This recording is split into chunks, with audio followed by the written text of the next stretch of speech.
Welcome to the Encore Audio Archives YouTube channel. I'm Taper Dave, and this is my channel. I've uploaded hundreds of talks here that I've recorded at meetings in West LA, and I've also recorded conventions starting in 2013. I've got a bunch of those up. And Walt and Mary Murray, the original owners of Encore Audio Archives, started the company in the 80s, and Walt recorded Joe and Charlie's and a bunch of stuff down in Vista, California. My sobriety date is June 20th of 1994. I hope you find something you like, so please like and subscribe to my channel and comment down below. If you want to hear something that I don't have or that you don't see, I'll see that I get it. Anyways, take care and have a great day if you want to. All right, I'm Kevin, I'm an alcoholic. I ain't had a drink today, so if you see me up here shaking, I'm not going through DTs, I'm just a little nervous. I know God's going to show up and calm me down, but he ain't made it yet. Just a little house cleaning before I get started. I can't believe Sarah took a shot at me like that, but I'm going to tell you something. I love Sarah. Sarah's a good AA, and you know, when we come in Alcoholics Anonymous, we're full of fears. You know, fear gripped me when I came in Alcoholics Anonymous. I was scared of everything, especially I had the fear of dying. But since I come in Alcoholics Anonymous and worked the 12 steps of Alcoholics Anonymous, he relieved me of most of my fears. Matter of fact, if the Lord was to tell me today and say, Kevin, you've got 24 more hours to live. That's it. What do you want to do with your last 24 hours? I think that I don't want to listen to Sarah because it would seem like an eternity. Keep coming back.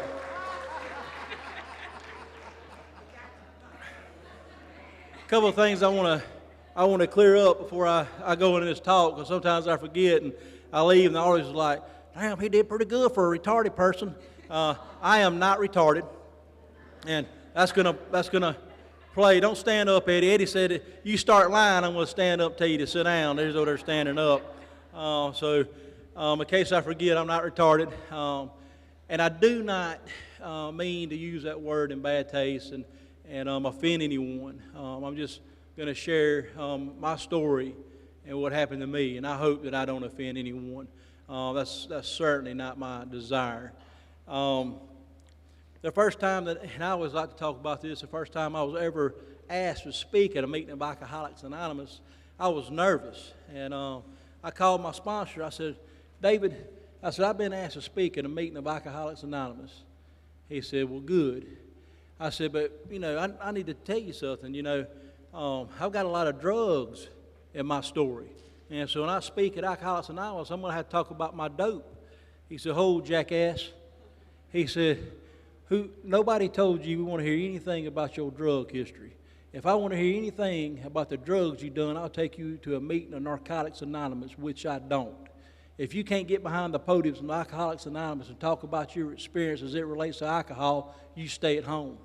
I hope y'all have a mean sponsor. I said, David, I also got some opinions about Alcoholics Anonymous. And I get up there, I'm going to have to talk about some of my opinions on AA. He said, hold, jackass. He said, who in the world told you that we want to hear anything that you might have to say about Alcoholics Anonymous? Alcoholics Anonymous is not based on opinions, but on experience. If you can't get up behind that podium and share your experience as it relates to alcoholism, you stay at home. Do you understand me, jackass? I mean, he being a little tough on me. He said, jackass, the most important thing that you'll ever know about speaking in a meeting of Alcoholics Anonymous is this, and don't miss this. He said, God may choose to use you for 15 minutes. God may choose to use you for 30 minutes. He may even use you for 45 minutes. But in an hour, sit your ass down. God's done with you. So in an hour, I'm going to sit down. And excuse my language, but my sponsor, these are direct quotes, y'all. My sponsor talked to me in language I understood, profanity. When I got here, I didn't know how to take someone being nice and kind and polite and tolerant and of me. I mean, I needed to be yelled at and told shut up. That's why I liked Iron Mike's talk Friday night. I went to meetings of Alcoholics Anonymous. They were saying, shut up. You don't know nothing. David said, well, when you tell your story, you get up there and tell them all you know. It won't take long. And I love, you know, the honesty that was used when I came in and got sober. The heck was that? James messed me up. I'm trying to get back to where I was. What a wonderful weekend this has been. We've had some awesome speakers. I just felt privileged to get to visit with Mike and our talk last night, to see someone with 20-something years sobriety just on fire for this program. I needed to see that. I did. Well, I guess I'll start with my story. That's what I'm up here for. Well, I was born a baby. You know, you're in Alcoholics Anonymous, you hear all these people talk, well, you know, I was born an alcoholic. And I don't know about all that, but I know I was born a baby. And I was born a middle child. I've got an older brother and a younger brother. And my older brother played football. And he was pretty good at what he did. And so my dad, you know, just kind of, you know, set him on a pedestal. You know, anytime that there was a conversation going on in our house, it was between my dad and my older brother. My younger brother rode bulls. And so, you know, Daddy was going to rodeos with him and watching this insane guy climb up on this big bull and try to ride him. And I was this weird little thing that didn't do nothing but get in trouble and get yelled at in school and suspended and sent home. And I could not concentrate in school. I could not sit at a desk and complete any assignments that was put before me. I couldn't do it. I tried to do it. I just couldn't do it. And the teachers noticed this, and they said, you know, there's something wrong with this guy. You know, we need to test him and find out what it is. So they called my mother and my father and said, you know, Kevin's got some problems going on in school. We need to test him and see what the deal is. And they tested me and found out the results of the test. I told my mom and dad, we found out the problem. Kevin's retarded, and we're going to put him in retarded class. And they did. Now, you know, I use that word, you know, retarded class, but that's not really what it was. What it was LD, learning disability. But you know how you kids are in school. Kids are mean, you know, that's right. And they'd call you retarded and push you around, knock your books out of your hand. That's what happened to me. And, man, I hated school. I hated going to school. And because I got picked on a lot. And I remember coming home, getting off the bus, I had a bloody nose, my shirt was tore, and I, you know, walked down the road. My daddy was in the yard, and he said, boy, what happened? I said, I got jumped on. He said, did you fight back? And I just hung my head. He said, oh, son. He said, cowards can't live here. He said, I will not raise a coward. He said, win, lose, or draw, you can live here. But a coward can't live under my roof. Do you understand me? And I said, yes, sir, Daddy. He said, who are you more scared of, them guys or me? I said, you, Daddy. He said, well, you're going to school tomorrow, and you're going with a whole new attitude. In the morning when you go to school, them guys come picking on you, you ball your fist up, and you go to work. Win, lose, or draw, you're my son, and you can stay here. But I will not tolerate a coward. You will not run. I didn't sleep a week that night. I tossed and turned because I knew when I went to school the next day, those guys were going to pick on me. And sure enough, went to school, standing in the hall, here they come. And I'm not as dumb as I look, you know. I picked out the smallest one, and I took it to him. And it went pretty good. At one point, he even tried to run from me, and I snatched him back and just wore him out. And the thing of it is I was scared to death, you know. But as I reacted in violence, he didn't know how scared I was. That night at the supper table, we didn't talk about football. We didn't talk about bull riding. Let me tell you what happened to me today at school.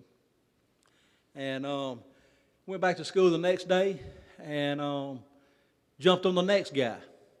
And I had my way with him. Now the next day, the third one, I had to run him down to give him what was coming to him. And I filed this into my mind, you know, that no matter how scared you are of somebody, you react in violence and the results are awesome. And I carry that kind of behavior and that kind of mentality into my adult life, and it caused me a lot of problems, which I'm going to talk about later. So there I was rocking through retarded class, and people quit picking on me as much, and I kind of got to where I could be comfortable going to school. My teachers absolutely wanted me to get out of school because I did not pay attention. What I had was a severe case of of dyslexia, and back then they didn't know what to do with that, so they just stuck you out of the way. And, that's what happened. I fell through the cracks. I graduated the 12th grade, could not read or write. I've got a book up here today, y'all, and I'll guarantee you I can read it. I learned to do that here in Alcoholics Anonymous. Well, my mom and my dad also were real religious. They loved God, and they loved the Lord. And if you lived under their roof, you were going to go to church. And I hated to go to church because I wasn't buying the crap. It was a bunch of crap. And I remember sitting in church listening to the pastor get up there, and he'd preach on, everybody's equal in God's eyes. He has no favorites. He's a just, loving, merciful God. And I'm going, this cat don't know who I go to school with.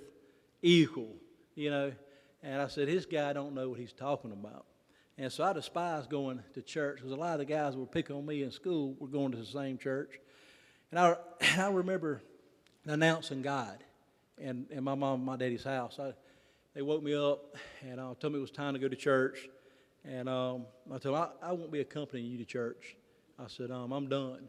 I said, I don't believe in God. If there is a God, I don't want nothing to do with him. He's a rotten and a crappy God, and you can keep your God. And my mama started crying, and my daddy started saying, well, as long as you live in this roof, you're going to go to church. And I said, fine. I'll start looking for a way to get out from under your roof. And I did. And let me back up a minute. I believe it's significant in Alcoholics Anonymous to have your first drink. Some people are in Alcoholics Anonymous and coming to meetings of Alcoholics Anonymous have not yet had their first drink. I took my first drink at 8 years old, and I was restless and irritable and discontented a long time before that drink. And I remember I stole my drink. I was, of course, no 8-year-old kids would go buy a drink, but there was a family in my neighborhood that I was sure that's who I wanted to belong to. They drank and they had parties, and towards the end of their party, there would be a fist fight start, and there'd be a bunch of grown men rolling around the yard, busting each other up, and I loved it. And I was always down at that house every opportunity that I could, plus he had 4 daughters, so I was down there all the time. And they were having a party, and I noticed they kept going to the ice chest and getting some beer out of the ice chest, and I reached over to the ice chest, and I stole me 2 and run off in the woods and spun the top of them. They were Miller Pony High Life, and I drank both of them, and I remember thinking as it went down, and I did get this little feeling. I was like, man, because anytime I was around anybody, I was always judging, whether I was good as they were or not as good as they were. And if I tell you something, if I ever thought that I was as good as you were low, because my opinion of myself was very low. And very seldom I come across anyone that I thought was worse than I was. And so I remember telling myself, I'm going to do this at every given opportunity, and I did. So, it was a solution. I didn't feel retarded when I drank. I felt like I was as good, if not better, than the other kids in the neighborhood. I remember when the church deal went on, and my mom and dad said, as long as you live here, you're going to go to church. Well, I was working at this job, Western Sizzling, and I was a dishwasher, and I was moving up in the world quick, and there was this girl that started, and she was over the salad bar, and the dishwasher and the salad bar keeper, and I looked at her, and I took her inventory. Y'all, most of us alcoholics are good at taking inventory, and I noticed that she was a student at Southern Miss, that she had her own car, her own apartment, and her daddy was funding it all. And I said, I said, that looks like a girl that needs me in her life. And so I walked up and introduced myself to her, and she was dumb. She fell for me right off the bat.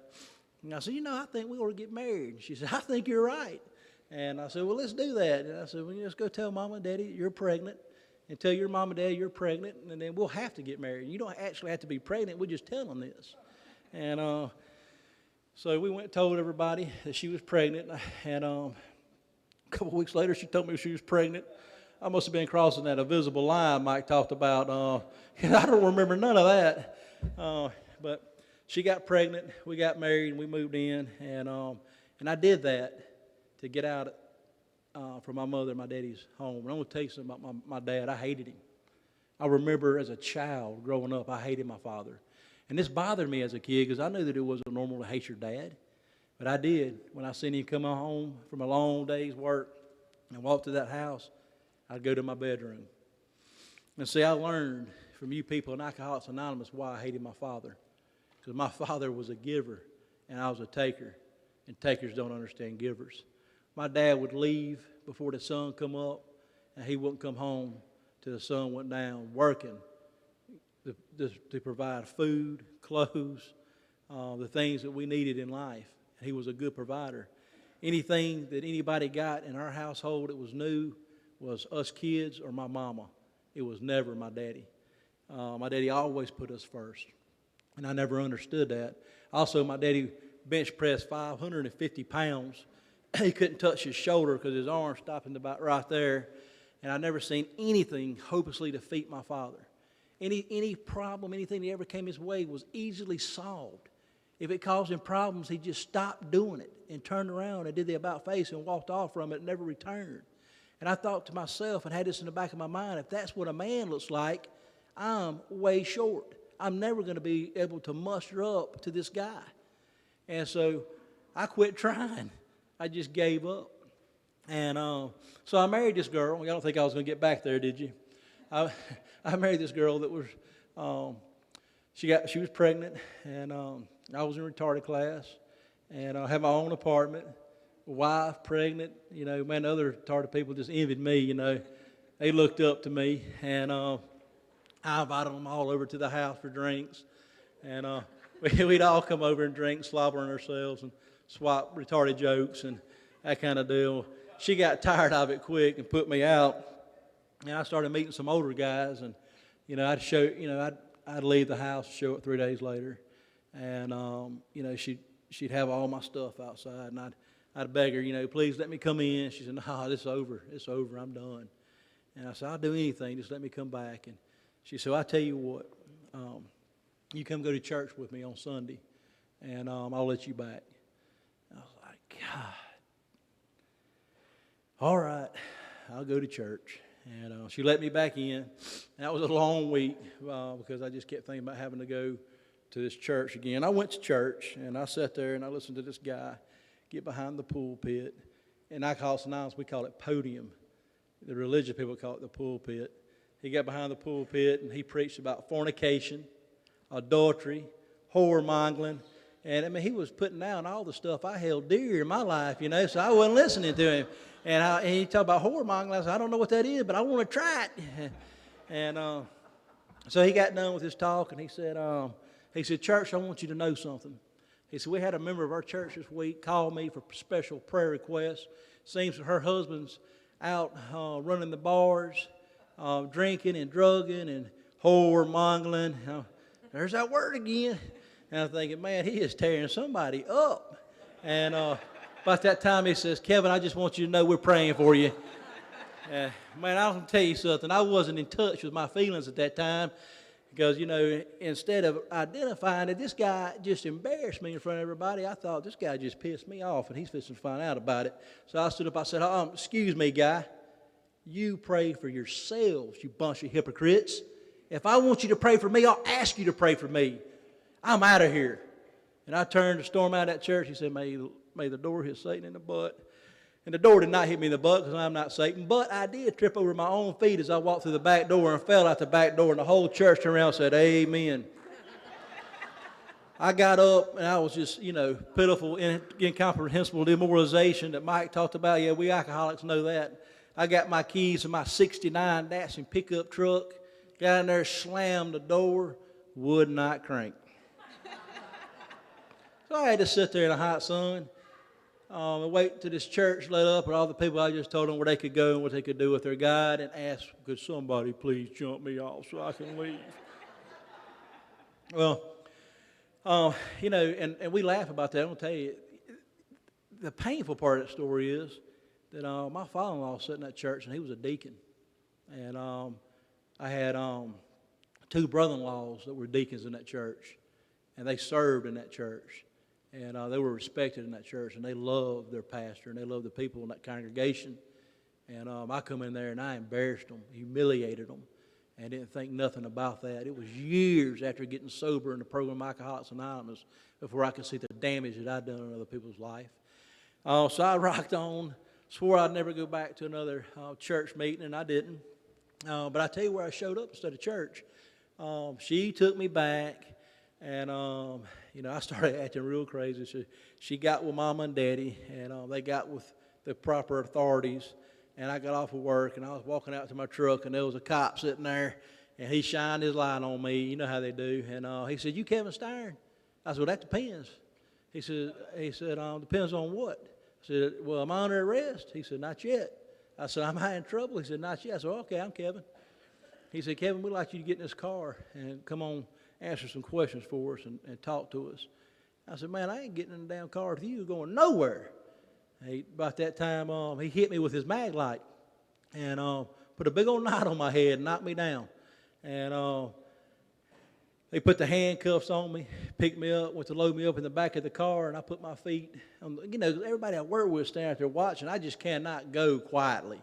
I don't know what kind of alcoholic you are, but I got some respect, doggone it.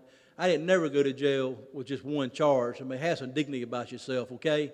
And they went to load me up in the car, and I kicked off, and me and those two officers hit the ground, and they got back up, brushed yourself off, and I look here, Stein, we're going to load you back up. If you kick off this car, we're going to fix it to where you won't kick off again. You understand? I said, "Yes, sir, boss. I will not kick off the car. You're in charge." They went to load me up, and y'all know what I did. When I come to, I was at the annex in Forest General Hospital. I had more knots on my head by this time. One of my eyes was swollen shut.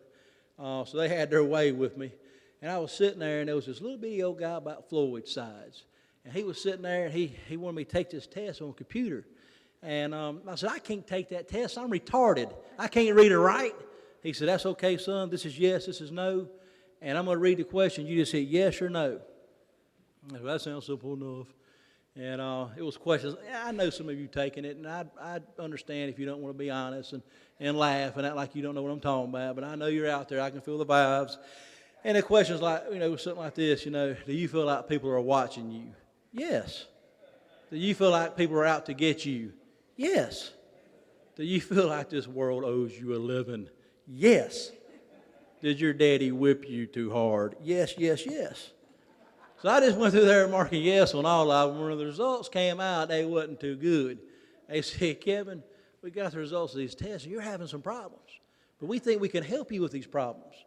Would you be willing to go lay down in a bed at Pine Grove?"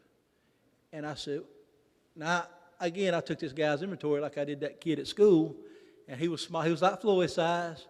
I said, "Hey, guy, are you calling me crazy?" He said, "No, Kevin, I'm not calling you crazy. I just, you need some help." I said, "I'll show you. I ain't crazy." And I grabbed him up from behind that desk and started mopping the walls with him in the desk. He started hollering, "Help, help." About that time, the help came. The police came back in there. When I come to again, I was in an annex. And I don't know if y'all know what an annex is. Some of y'all, yeah, some of you do. There's a little bitty hole where they feed you. It's worse than jail. I didn't bathe for 2 weeks. I didn't talk to nobody for 2 weeks. They had me in this little hole. They fed me. They'd come by and laugh at me and pick on me. And finally, after 2 weeks, I've had Alka Stan and a lawyer. And they know how to play you. And the lawyer came by. I said, "Kevin, you look like you could use a shower." I said, "Man, I love a shower." He said, "Come on, I'll get you a shower. Can't believe they're treating you like this in here." I said, "I can't either." He said, "Kevin, it looks like you need a cigarette. Would you like a cigarette?" I said, "Man, I'd love a cigarette. I ain't had a cigarette in 2 weeks." He gave me a cigarette. And he said, "Kevin," he said, "how would you like to go home today?" I said, "Man, I'd love to go home today." I said, "I like you, man. You should have come and visited me a long time ago." And he said, "Well," he said, "I'm going to tell you." He said, "We want you to go for a 21-day observation in Whitfield. And if you'll sign this paper, we'll let you go home for one night to see your family.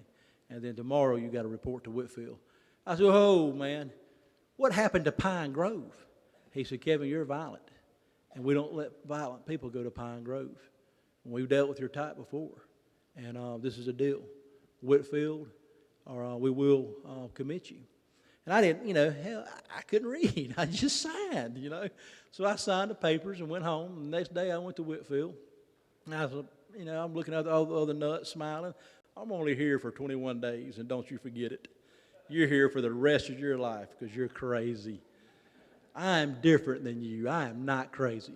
I must have did really good at my 21-day evaluation. They sent me to East Meridian State Hospital for another 3 months. They were talking about keeping me for a year, Oh, man, you're overreacting. So I'm sitting at East Mississippi Meridian State Hospital, and I hear all the time of alcoholics who volunteered because they needed a vacation to go to a mental institution. Not me, Jack. I ain't volunteering for no nut house. They always put a net over me. I was always at large, and they always got me. But I run, and they got me. And I'm up here at this hospital, and they put you in this room called close observation, and they're sitting at a desk, and they're watching your movement, and they're writing it down. Somebody said, man, you can get a check. So how you get a check? So if you walk around naked and do things, they're going to write it down, and the doctor's going to, look at this, and you can get a check. So I said, man, that sounds good. So I started doing things that I shouldn't have been doing, and they were sure enough writing it down. And this guy come in, they called him Lumberjack, the biggest black guy I'd ever laid my eyes on. He was huge. He had hands, just 3 of mine, just big black guy. And he come in, and he wanted to talk to his mama, and they wouldn't let him call mama. He got pissed off. And I don't know if you've ever been to a nut house, but they won't leave a TV, where you can put your hands on it. It's bolted in a center block wall behind a cage. I got me a guy shaking his head right now relating, man. I love them alcoholics who are these last gaspers. This guy walks up to this TV in a cage and grabs a hold of it and jerks it off the wall and throws it into the glass. I quit acting crazy. I was restored to sanity immediately. Got up, walked in my bedroom, shut the door, laid on the floor, and looked up under the crack. Because I wanted to know if I was fixing to die or not. About that time, they come in and they got Lumberjack out of there, and they carried him to a worse place than I was, I'm sure. And I never seen him again. And then I got out of close observation. I got hall privilege where they let you just kind of get used to the Thorazine and just kind of slide down the hall. Because if you give them trouble, and I did, they shot you up with Thorazine, and it slowed your physical abilities down, but your mind was still going, so I'm shuffling down the hall forgetting to swallow, and I got drool coming off my chin, and I was there for 2 weeks. And then finally, my body started accepting the Thorazine, and I got to where I could mind. And they said, hey, you can have yard privilege. I said, well, cool. So I'm out on the yard, and I'm walking, and it's sunny, and it's pretty. And I look up the hill, and here comes Lumberjack, hauling butt at me. I'm going, I wonder what he wants. I said, well, I've been on that close observation and that hall privilege. I need some exercise. I think I'm going to start jogging. And I started jogging, and the other way of Lumberjack. And I could hear him getting closer, poof, poof, poof, poof, poof, poof. I said, oh, my God, I'm fixing to die. Oh, my God, I'm fixing to die. I said, well, if I'm fixing to die, I better turn around and face him. And I turn around, this big old man runs right up to me in my face, and I can feel his breath. He goes, tag, you're it. And I'm standing there going, God. I go to the payphone up here. I said, Daddy, I'm sorry. I said, I'm in the wrong place. Please help me get out of here. Oh, man, I'll stop doing the things I'm doing. He said, all right, son. He said, I'll pull some strings and help you get out of there. He pulled some strings. He got me out of there. But before he did, I got to sit down with a team of doctors. Not one doctor, a team of them. And this is what they told me. They said, Kevin, you will never know what it's like to love anybody or to be loved or to forgive anybody or to be forgiven. You will not ever experience happiness, laughter.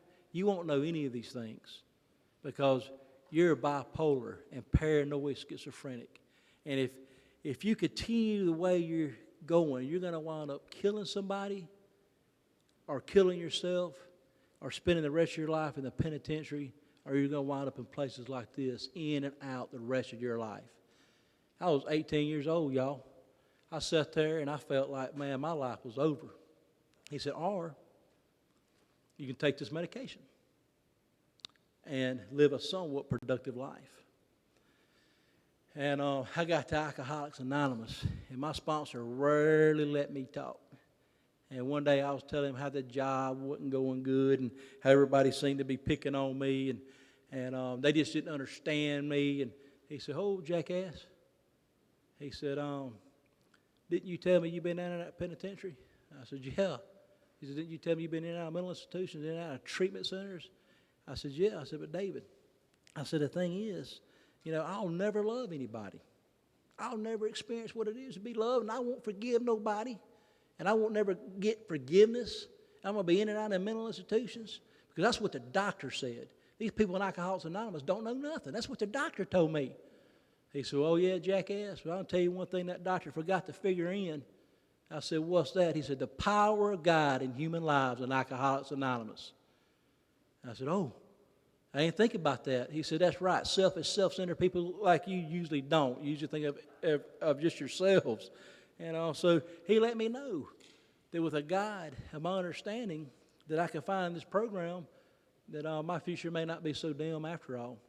So I rocked on in that mental institution, got to go to my first meeting of Alcoholics Anonymous. I think it's important that you remember your first meeting of Alcoholics Anonymous. I was sitting there in a mental institution, and they would stand up and introduce themselves and talk. Why, I don't know.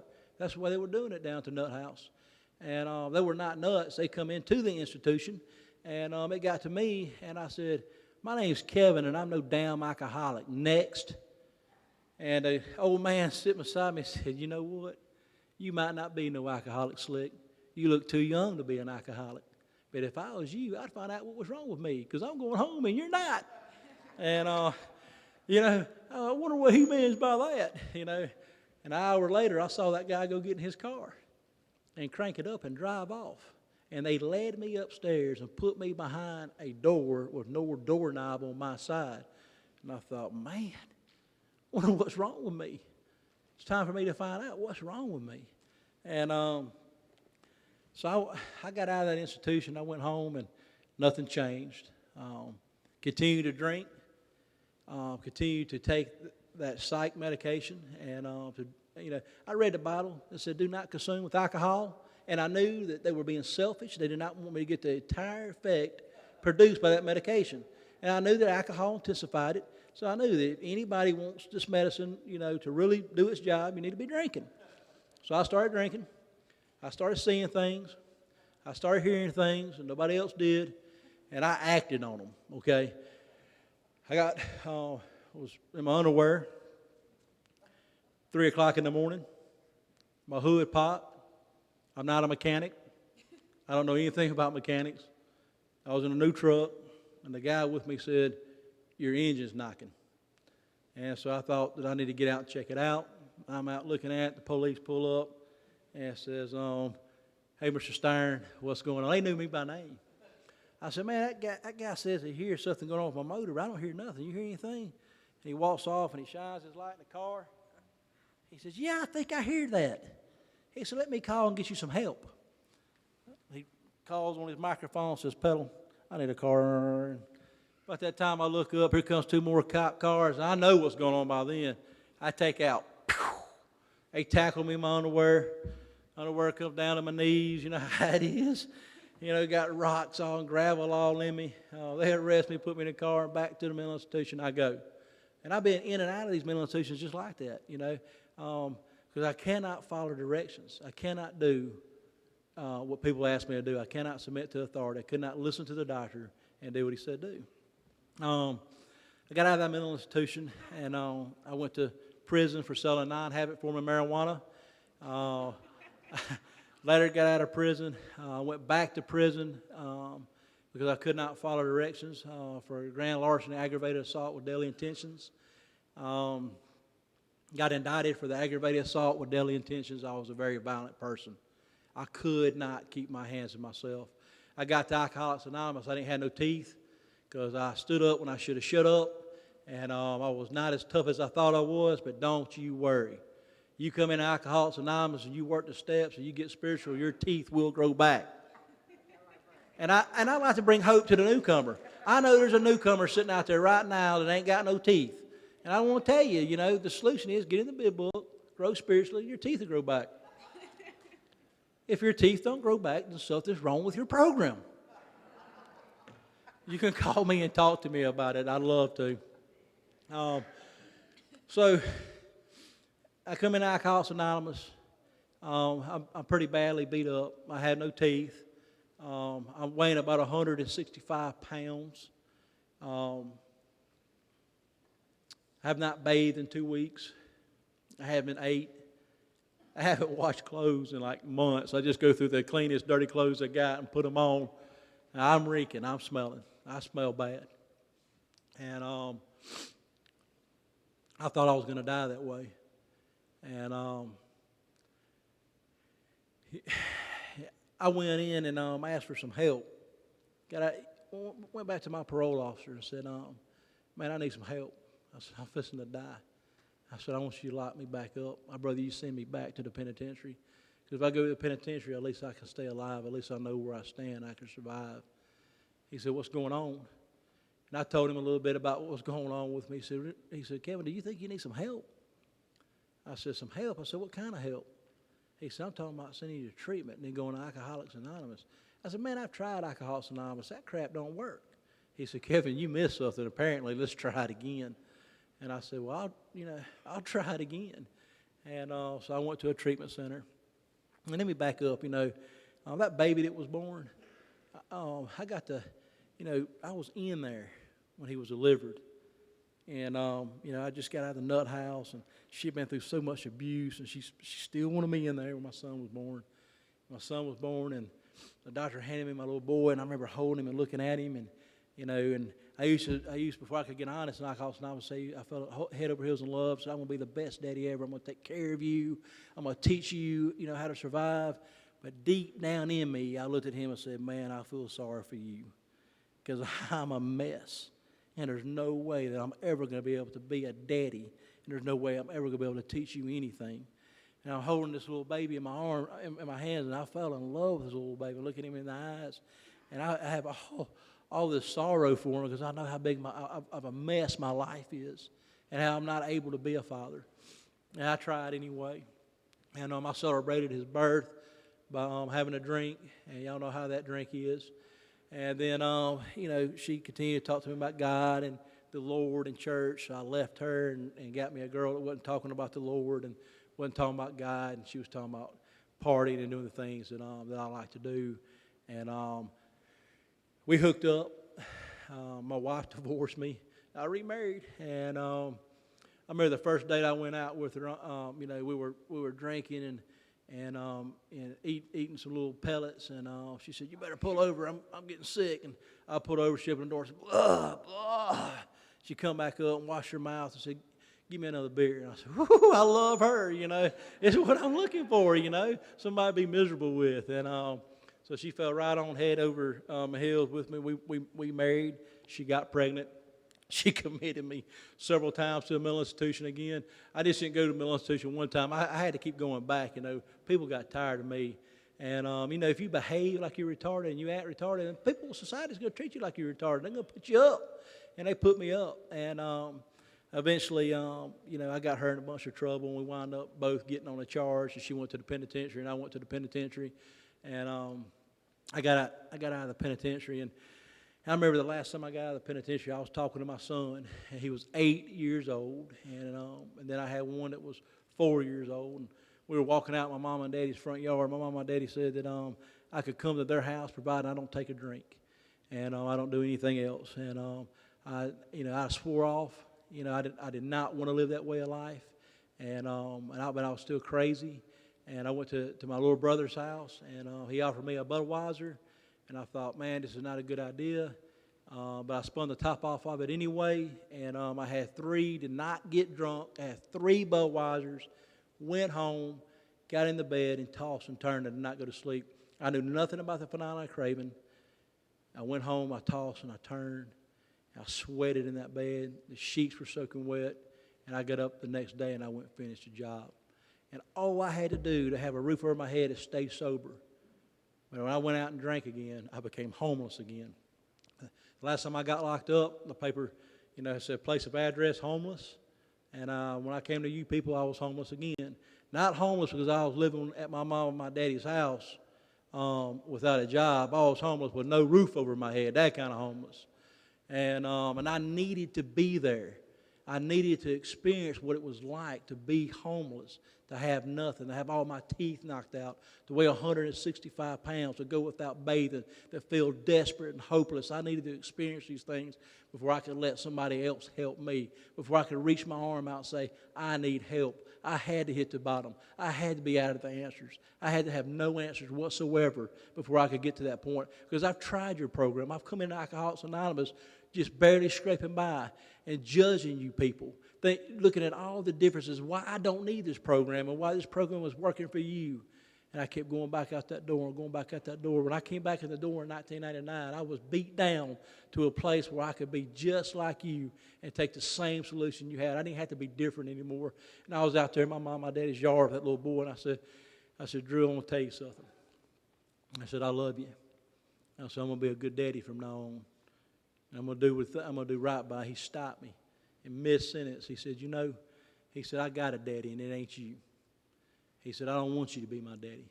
He said, but I will be your friend. He said, if you're okay with being friends, we'll just be friends. I wanted to knock him on his little butt because it hurt my feelings. I thought it made me mad, but it hurt my feelings. This little 8-year-old kid saw me for what I was. And he said, we'll be friends, but you ain't my daddy. He didn't want my type to be his daddy. He was embarrassing me. He didn't want me to show up at school anymore. He didn't want me to show up at any of his ball games. He didn't want nobody to know that I was with him. This is an 8-year-old kid. Well, God did for me what I could not do for myself. I said, okay, that's fine. We'll start right there. You got to be careful who you hang out with in the program Alcoholics Anonymous. I had people in Alcoholics Anonymous telling me, come up to me, said, don't you take that crap from her. You get a lawyer. You take her to court and you fight for rights with your kid. I said, man, that sounds good. Heck, I'm sober now.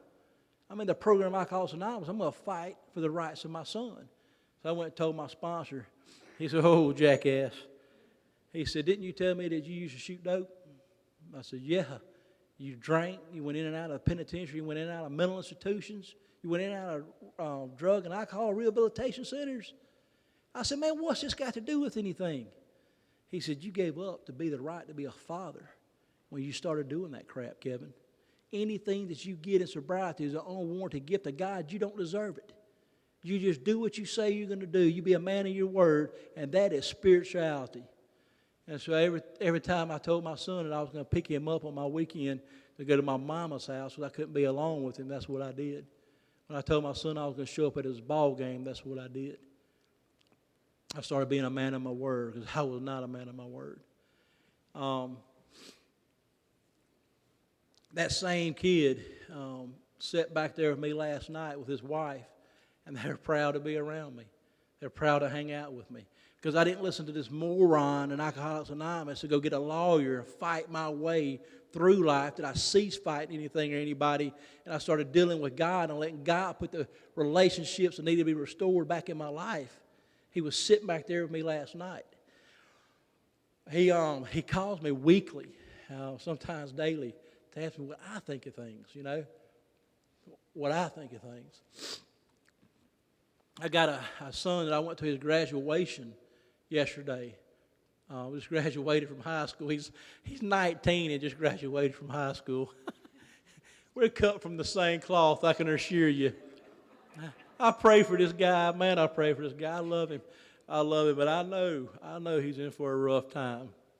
I've got a life today that's worth living. I'm going to tell you all about another day in Alcoholics Anonymous. I draw a nut check, and there may be somebody here tonight that's drawing a nut check, but you think you're drawing a disability check. Before I leave, I'd like to help you out with that. If you're drawing a check and your name's not on it, it's not a disability check. It's a nut check. I went around for years thinking I was drawing a disability check.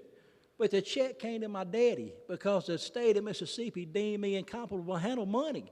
So they would send it to my daddy. My daddy would ration the money out to me. And I got sober. It's like, whew, I'm drawing a nut check, you know.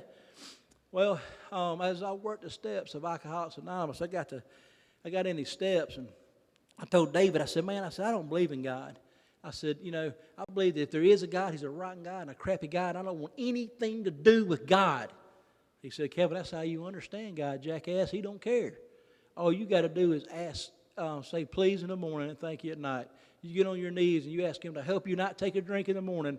And at night you tell him thank you for your sobriety. You start right there. And meanwhile you read this doggone book. I said, I can't read. He said, you better or you're going to die.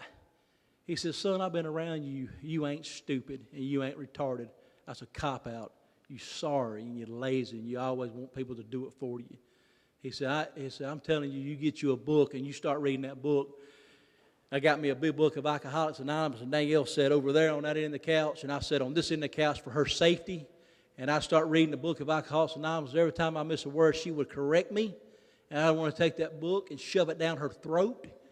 But I did not, because she was sacrificing and helping me learn how to read and write. And I'm going to tell you something. I'll pick up this book today and open it to any page and read just like any of y'all. Because I found out in Alcoholics Anonymous I was a lazy piece of crap, that I did not want to do the work.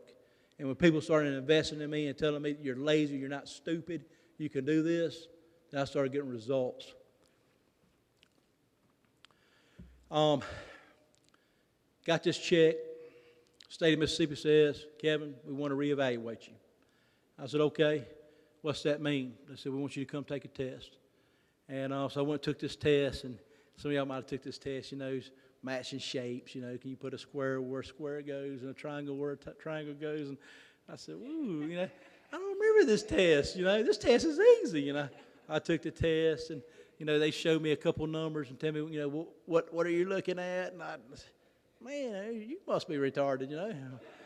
So I took the test, and the results came back and said, congratulations, Mr. Steyer, you are no longer retarded, get a job. I said, get a job? I said, what does that mean? They said, you're no longer drawing a check, get a job. I called my sponsor. I said, David, I said, can you believe this state of Mississippi is taking my check away? I'm going to have to get a click. I said, man, our phone just got disconnected. I said, Danielle, did you pay the phone bill? She said, yeah. I said, David must not paid his bill. I said, I'm going to call him back. He said, hello. I said, did you hang up on me? He said, yes, I did. I said, man, if you hang up on me again, click. I said, I'm going to ride over there. I'm going to beat his butt. That's what I'm going to do. Danielle said, well, if you'll calm down and call him like a sober member of Alcoholics Anonymous, he may talk to you. About 4 hours later, I called him. I said, David, please don't hang up on me. He said, what do you want, jackass? I said, they took my check away. He said, well, what's happened to you in the program of Alcoholics Anonymous? I said, I don't know, man. You know, I'm sober.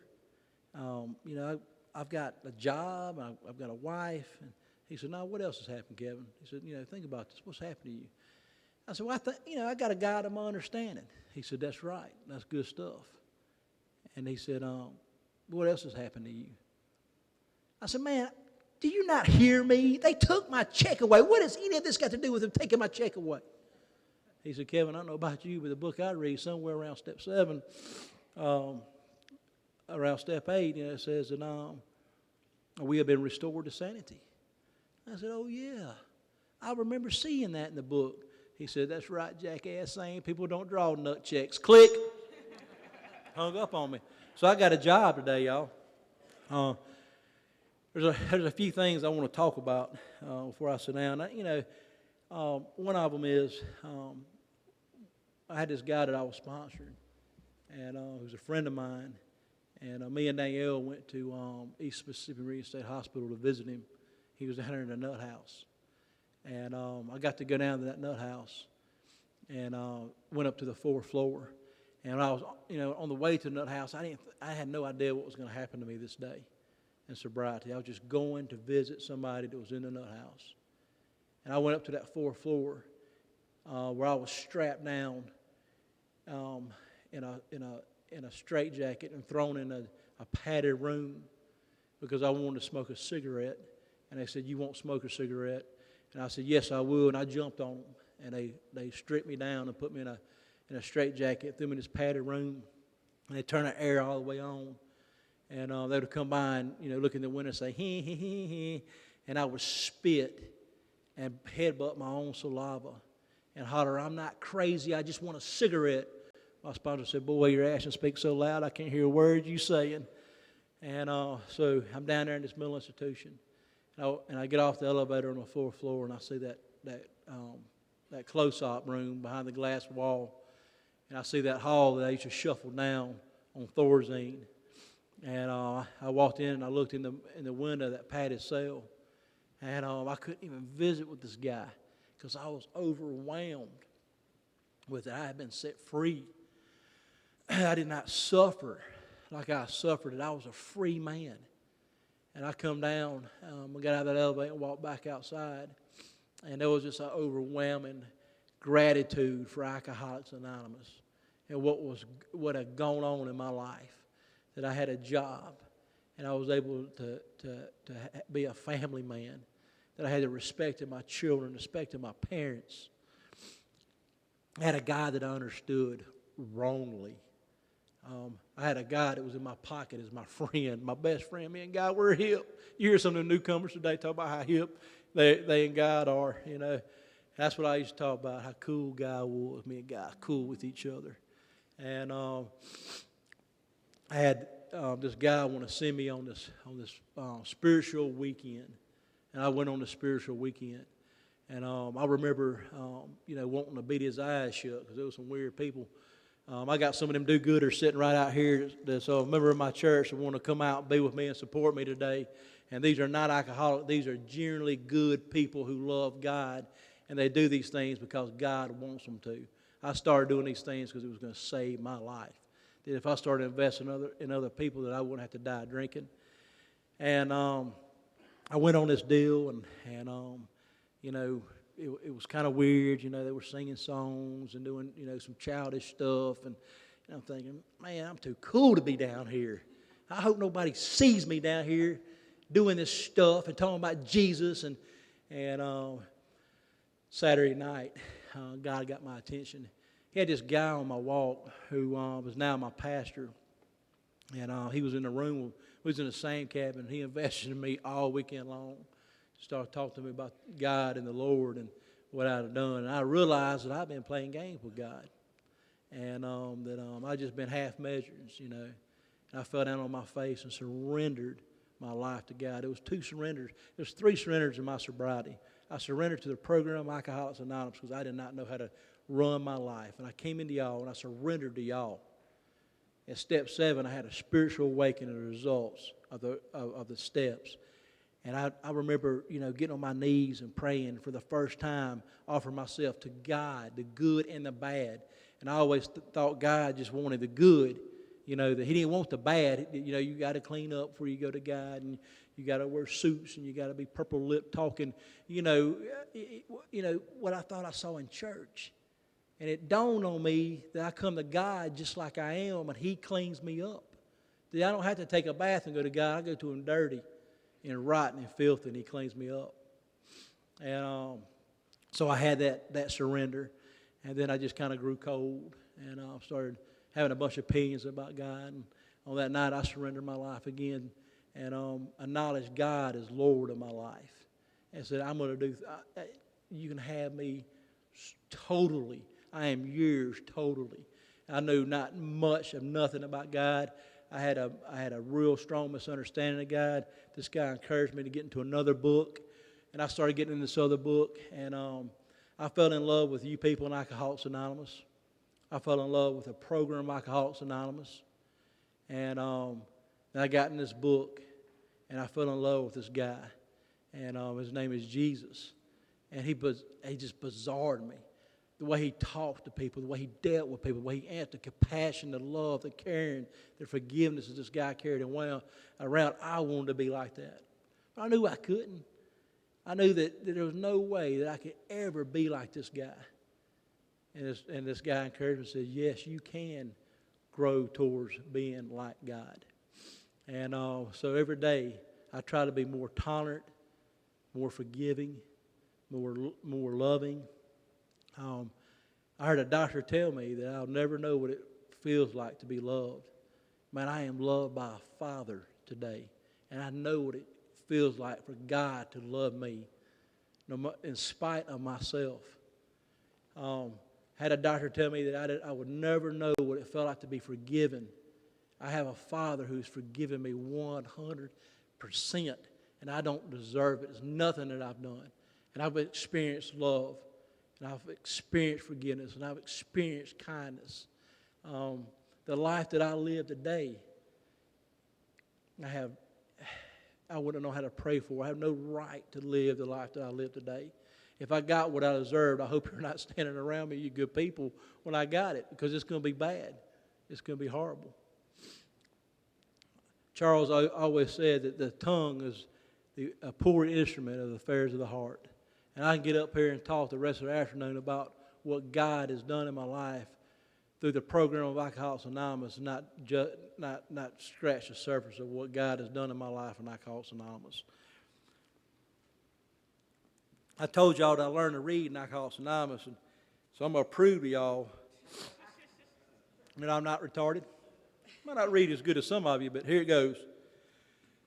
We have shown how we have got out from under. You say, yes, I am willing, but am I to be consigned to a life where I should be stupid, born and glum like some righteous people I see? I know I must get along without liquor, but how can I? Have you a sufficient substitute? Yes, there is a substitute. It is vastly more than that. It is a fellowship in Alcoholics Anonymous. There you will find release from care, boredom, and worry. Your imagination will be fired. Life will mean something at last. The most satisfactory years of your existence lie ahead. Thus we find the fellowship, and so will you. How is that to come about, you ask? Where am I to find these people? You're going to meet these new friends in your own community.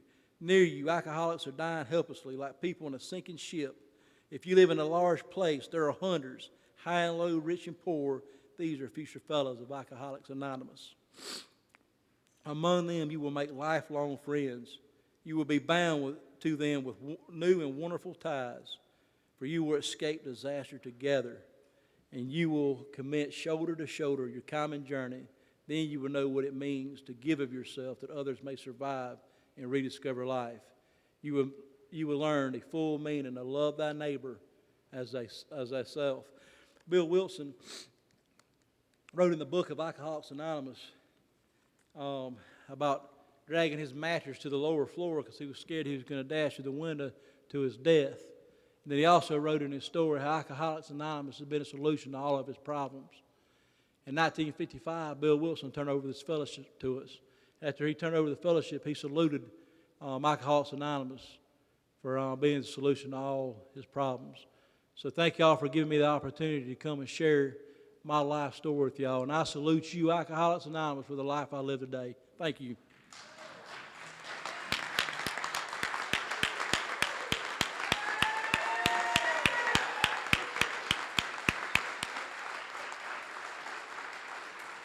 I think we got a great talk going on here. Thanks for watching the channel. Taper Dave here. Just curious, do you think this is better than Zoom? Okay, this is how I prepare my drone for launching. I like to do it inside the cab of my truck so I'm not standing outside in the weather. To install the joysticks for control, up and down, right and left, powered on.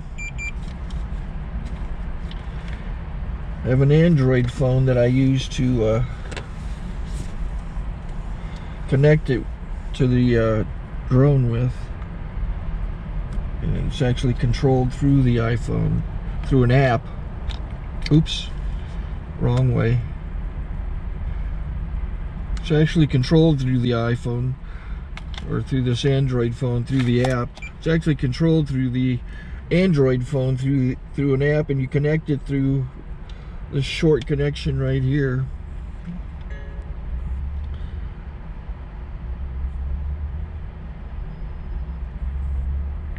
Remote control connected. Remote control's connected. So I pull out the drone.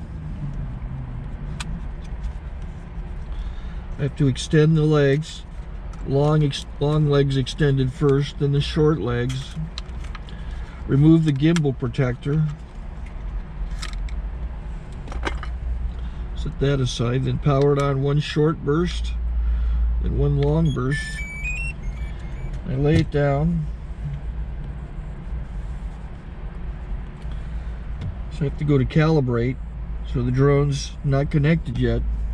It shows you here as this drone gets disconnected, even though the remote's powered on. So the drone has to establish it's connected. So I go into the app to calibration mode. First I'll calibrate the remote controller. Start calibration. Out, in, oop, out, in, up, down, and then this little wheel is to control the gimbal. So it's calibrated. Go to gimbal calibration, start calibration, and then it calibrates the gimbal. I don't know if that shows up. The gimbal's moving all over the place. Changes, you can see it on the video. And I'm calibrated to take off. It's acquired 7 satellites at the moment. There are 26 satellites up in the sky, which it has to acquire before you can take off. So it's connected. It's got enough satellites. This is white. I can go to press this little arrow button, swipe right to take off, and it would start the motors if I slid this to the right. But I'll wait till I get outside. Don't want to do it inside.